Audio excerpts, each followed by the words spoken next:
States might never see a dime from their lawsuit. Rob Schmidt joins us right now with the story. So, Rob, let's get this straight. They're paying the terrorist who killed the guy. Yeah, it's one of those makes you wonder kind of stories, right? Americans and Canadians, people on both sides of the aisle, can't understand why a convicted terrorist was awarded $8 million years after killing a U.S. soldier on the battlefield in Afghanistan. Baffling as it may be, the fact remains that Canada agreed to pay former Guantanamo prisoner Omar Khadr a reported $8 million and then apologized, saying his civil rights were violated for time that he spent in Guantanamo.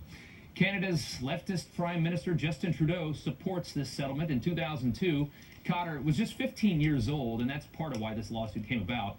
He was an al-Qaeda follower, though, an interpreter there. He threw a grenade during a firefight in Afghanistan.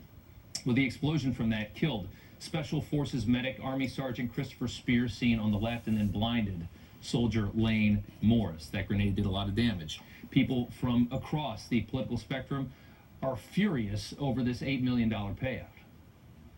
Voters on the left don't like it. Voters on the right, across the country, the support is, it never goes below 68% in opposition to this cash payment. So people are furious at this.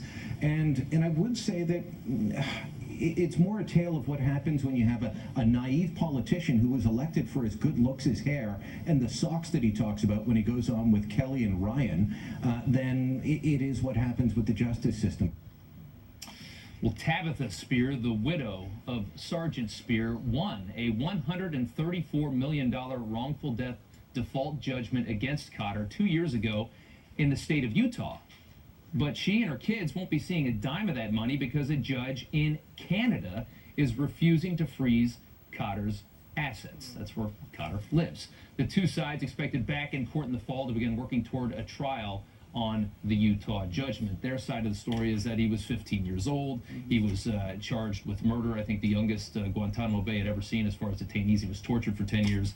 But at the end of the day, he killed somebody and he blinded another man. Rob, nobody was tortured for 10 years. He might have had a few incidents of enhanced interrogation, but there's no way. Because they were playing soccer and under the lights basketball within a few years, thanks to outrage by Democrats. And meanwhile, the wife and kids of a soldier that was killed have no money, and he gets $8 million. He's a millionaire. And we interviewed Lane last week. Yeah, we did. And he talked about how he's blind and he's more than outraged.